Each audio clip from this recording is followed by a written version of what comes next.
د استوګنې مرکز یا کمپ په هالنډي کې ازل سنټروم د استوګنې مرکز یا په عامه اصطلاح کمپ په بلجیم کې هغه مرکز ته ویل کیږي چیرې چې پناه غوښتونکي د خپل پناه غوښتنې د پروسې تر بشپړېدو پورې هلته اوسیږي. په بلجیم کې دا مرکزونه د سره صلیب او د بلجیم د حکومت فدرال د ادارې لخوا چلول کیږي. د پناه غوښتنې له رجسټر وروسته تاسو د لیږدونې اداره د اوسېدو یو مرکز ته معرفي کوي، خو تر دې مرکز پورې باید تاسو په خپله لاړ شئ. د همدې ادارې لخوا تاسو ته د بس او ټرین ټکټ او د لارې په اړه معلومات درکول کیږي. کله چې تاسو ته د کمپ لپاره د تګ ټکټ او لارښوونه درکړل شي، تاسو باید په همدې ورځ هغه کمپ ته ځان ورسوئ. که چیرې تاسو د کوم لامل له امله ونه غواړئ هغه ټاکل شوي کمپ ته ورشئ، له تاسو څخه ممکن په دې کمپ کې د استوګنې د حق واخیستل شي. د استوګنې دا مرکز یو پرانیستی ځای دی چې تاسو کولی شئ شاوخوا وګرځئ، بهر ووځئ، چکر ووهئ او بیا بیرته راشئ. ګډ ژوند. د استوګنې په دې مرکز کې ټول پناه غوښتونکي ژوند کوي. دا پناه غوښتونکي د نړۍ له بېلابېلو هېوادونو، سیمو، مذهبونو، دینونو او توکمونو څخه دی. تاسو ممکن له ټولو سره په خبرو ونه پوهیږئ. همداشان په دې مرکز کې کورنۍ له خپلو ماشومانو، زاړه او د پاخه عمر خلک، مجرد او یوازې کسان اوسیږي. په دې مرکز کې تر ډیره د ټولنیزو فعالیتونو لپاره ځانګړي ځایونه په پام کې نیول شوي دي چې تاسو وکولای شئ له نورو اوسیدونکو سره خبرې یا لوبې وکړئ. د دې مرکز د یو اوسیدونکو په توګه تاسو مکلف یاست چې د نورو او خپل خصوصي او کورنۍ ژوند درناوی وکړئ. د استوګنې مرکزونه بې پرې دي، یعنی دلته د هر چا عقیدې یا ګروهي او ایډیولوژۍ ته درناوی کیږي. یعنی هر څوک حق لري چې له خپل عقیدې او ایډیولوژۍ سره دلته په آرامه ژوند وکړي. د مرکز کې خلک له کورنۍ سره هم اوسیږي، نو ځکه د کورنۍ لپاره ځانګړي ځایونه ټاکل شوي دي چې دغه کورنۍ وکړای شي په ګډه یو نورمال کورنۍ ژوند پر مخ یوسي. خواړه او کالي. د استوګنې مرکزونه هر یو خوړنځای یا رستورانت لري چې دغه مرکزونو اوسیدونکي کولی شي د ورځې په 3 وختونو کې هلته خواړه وخوري. په ټاکلو مواردو کې لکه د مذهبي دلیلونو له مخې ځانګړي خواړه تیارېدای شي. د استوګنې په مرکزونو کې دوهم لاس کالیو یعنی مستعمل کالي ګودامونه هم شته چې د اړتیا په صورت کې کډوال کولی شي له دې جامو او سامان څخه ګټه پورته کړي.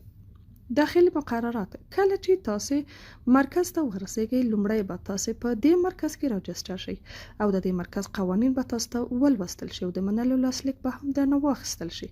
د مقررات د همدې کمپ یا مرکز کې د هوسا اوسېدو په خاطر طرح شوي چې تاسو د نورو اوسیدونکو په څیر اړ یاست د قوانینو ته درنښت وکړئ.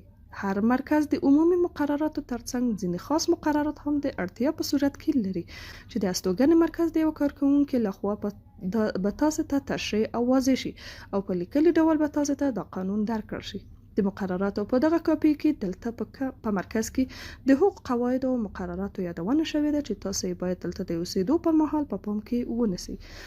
دا ډول تاسو ته به د رستورانت ته پرانستل کېدو د وختونو، ډاکټر ته د ورتګ د مهالویش په اړه هم معلومات درکړل شي. په همدې ډول به تاسو ته په دې کمپ کې یو د اړیکو کس هم درته معرفي شي چې ټولنیز مرستیال یا سوشل اسسټنټ ورته ویل کېږي. دا کس د کمپ د موضوعاتو ترڅنګ تاسو ته په نورو خصوصي مواردو کې هم مشوره درکولی شي. جزاوې. د استوګنې د مرکز د ټاکل شوو مقرراتو او قواعدو ته د نه پاملرنې له امله د استوګنې د مرکز چارواکي کولی شي چې د نظم، هوساینې او خوندیتوب د تامین په موخه تاسو ته جزا وټاکي. د سرغړونې د څرنګوالي، جديتوب او اړوندو حالاتو په پام کې نیولو سره دلته په مرکز کې بېلابېلې سزاګانې موجود دي. که چیرې تاسو د کمپ یا د دې مرکز له ټاکلو مقرراتو او قواعدو څخه سرغړونه وکړئ، نو تاسو د کومې سزا د ټاکل کېدو په صورت کې د استوګنې د مرکز له مشر لخوا تاسو ته په لیکلي ډول د سزا په اړه خبر درکول کېږي.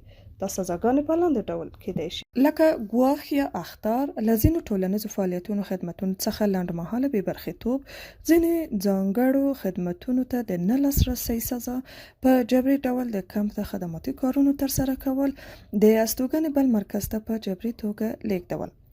تاسو کولی شئ چې د هرې ټاکل شوې سزا په وړاندې اعتراض یا سرښندنه وکړئ.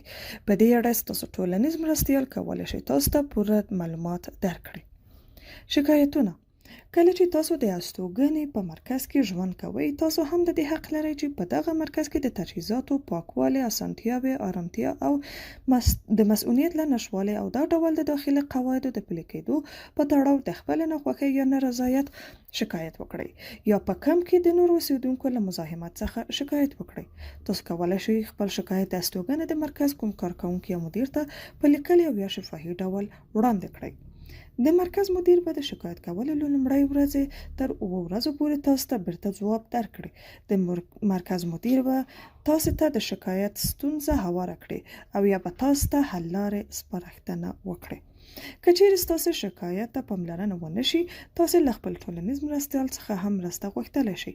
که چیرې ستونزه لویه او د کمپ له چارواکو څخه وي، تاسو کولی شئ د فدازل دفتر ته په ټاکل شویو اړیکو چې تاسو مخکې درکړل شوي دي شکایت وکړئ او یا له خپل وکیل څخه مرسته وغواړئ.